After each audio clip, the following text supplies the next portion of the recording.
So, well, I knew I was called to be a preacher.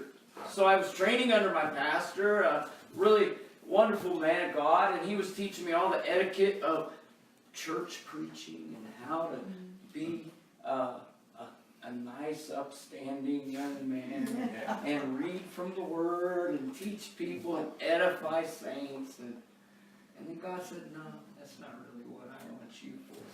So I said, okay, well, what do you want me for? Go out to the corner and pass out tracts. That was my first step. So I got a big box of tracts. I spent a bunch of money. I got all these tracts. I'm going to pass them all out. And my prayer was, I'm this quiet guy in the corner. I don't talk to people. I'm not a crowd guy. I'm not that guy. Okay.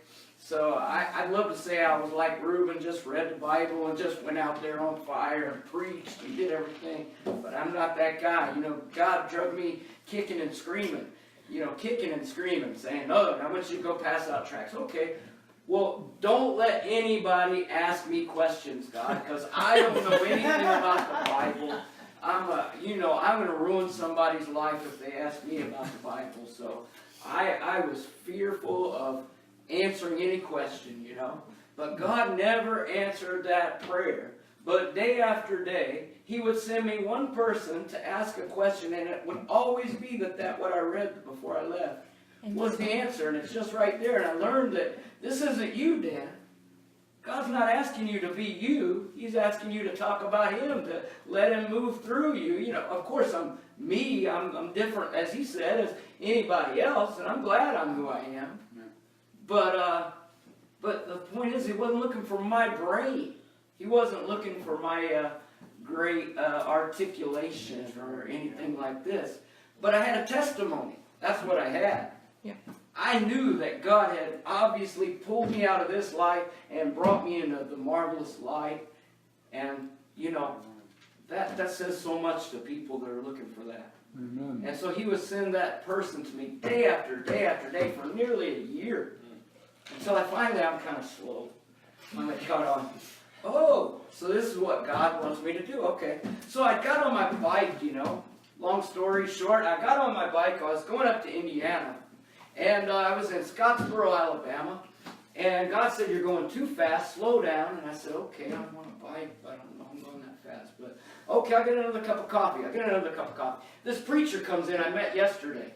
I never met him before that day. He comes in, and he says, you know where they need a preacher? Downtown there at the courthouse. They need a preacher. There's a bunch of devils down there at that courthouse. You need to go down there and preach. So I said, that's what God was just telling me I was about to leave the Hardee's, I had my coffee, I was gone. And God said, no, slow down, you're going too fast. He pointed right at me out of the crowd. I said, okay, well, that's God. I got to go down. What am I going to say?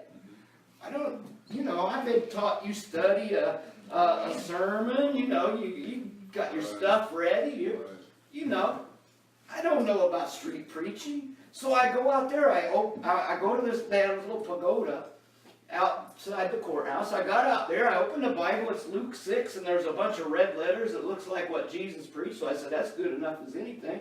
So I just started reading Luke 6, what Jesus said. And pretty soon I was just preaching. I didn't even know what I was saying. And someone was like, how did you know that? And I'm like, I don't know, but there was it wasn't a huge crowd. It wasn't like thousands of people gathered, but there were, 9 or 10 or 12 or whatever it was. They were here, and at the end there were 40 people standing there, and they're like, we're so glad you were here. And I said, I didn't even know I was going to be here, so I started to know that we're all here. And God's got a way of bringing it all together if we just trust Him. That's my testimony.